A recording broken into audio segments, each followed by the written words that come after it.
हजरत निजामुद्दीन में यहाँ पर मौजूद सभी मेरे बड़े बुजुर्ग भाई, मेरी माएँ बहनें, आप सभी को अस्सलाम वालेकुम, नमस्कार। आज मैं बहुत दूर से आपके बीच में चलकर आई हूँ। आप सब हमारे अपने हैं, आपके बीच में गुहार लगाने के लिए आए हैं और ये गुहार सिर्फ हमारे फायदे की नहीं है, आप लोगों के फायदे की है, हमारे बच्चों के बेहतर मुस्तकबिल के लिए है। 5 तारीख को दिल्ली की जनता सरकार चुनने के लिए वोट करने जा रही है। मेरी आपसे यही अपील है कि जो लोग विकास की बात करते हैं, जो धरातल पर जिन्होंने आपको विकास करके दिखाया है, आज आपकी और हमारी जिम्मेदारी बनती है कि हम ऐसी पार्टी, आम आदमी पार्टी का साथ दें। क्योंकि अगर हम अपने बच्चों को शिक्षा के राह पर उनके लिए सुविधाएं देकर, उनकी परेशानियों को दूर कर उन्हें आगे बढ़ा सकते हैं, तो सिर्फ विकास के जरिए बढ़ा सकते हैं। और सिर्फ आम आदमी पार्टी ऐसी है जिसने दिल्ली में पिछले 10 साल में ऐसा विकास करके दिखाया है जो एक एक इंसान तक पहुंचा है। गरीबों की हिमायत की है, उनको सुविधाएं दी है, उनकी परेशानियों को दूर करने का काम किया है। शिक्षा की जो स्थिति यहाँ पर पहले थी, मैं यहीं से पढ़ी हूँ और मैं जानती हूँ। हमारी जब 10वीं की परीक्षा होती थी, हम सरकारी स्कूलों में जाते थे परीक्षा देने के लिए, तब के हालात में और आज अगर आप स्कूलों में जाकर देखेंगे तो जमीन आसमान का फर्क है।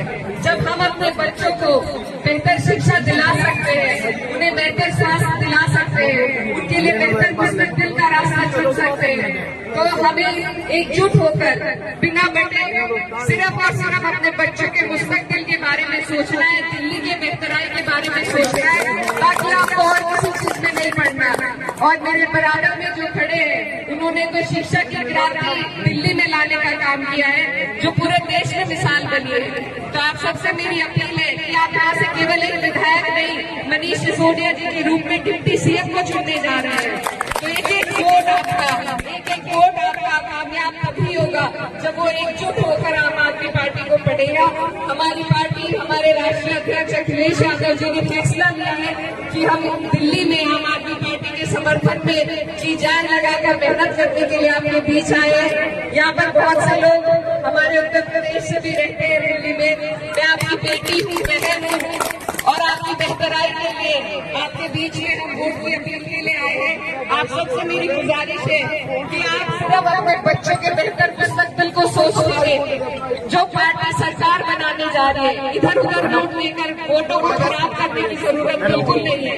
आप यहाँ से डिप्टी सीएम को चुनने जा रहे हैं, तो आप सबसे मेरी अपील है कि आप इन विकास के मुद्दों पर चुनाव लड़े। दूसरी पार्टियों को कहे कि उनका विकास का क्या एजेंडा है। जब पार्टी विकास की बात करती है तभी हम आगे बढ़ पाएंगे। तो आने वाली 5 तारीख है, आप सब बहुत अच्छे तरीके से समझते हैं कि आपको क्या करना है, सिर्फ झाड़ू को वोट देना है। तो मैं आपसे वादा करने के लिए आई हूँ कि आप देंगे झाड़ू को वोट। आने वाले 5 तारीख है, आप डिप्टी सीएम के लिए मेरे बड़े भाई मनीष सिसोदिया जी को जगपुरा विधानसभा से झाड़ू के निशान के बटन दबाकर बड़ी तादाद में जिताने का काम करे। बहुत बहुत शुक्रिया, धन्यवाद और आप सबसे दुआओं की दरकार। एक रिक्वेस्ट आप सबसे है कि यहाँ पे मैं घूमता हूँ तो लोग कहते हैं कि हमारे कांग्रेस के कैंडिडेट को हम वोट करें या ना करें, कुछ असमंजस में कोई रहता है। मैं एक चीज कहना चाहता हूँ कि आज की तारीख में कांग्रेस का कैंडिडेट जीत नहीं रहा, वो केवल आम आदमी पार्टी के वोट करते हुए। आज कांग्रेस को वोट देने का मतलब है बीजेपी को जिताने के लिए वोट देना। जो भी सोचते हैं कि फरासुरी साहब को वोट देना है या कांग्रेस को वोट देना है, वो ये मान के वोट देना कि आप फरासुरी साहब को एमएलए बनाने के लिए नहीं, बीजेपी का गुंडा एमएलए बनाने के लिए वोट कर रहे हो। भारत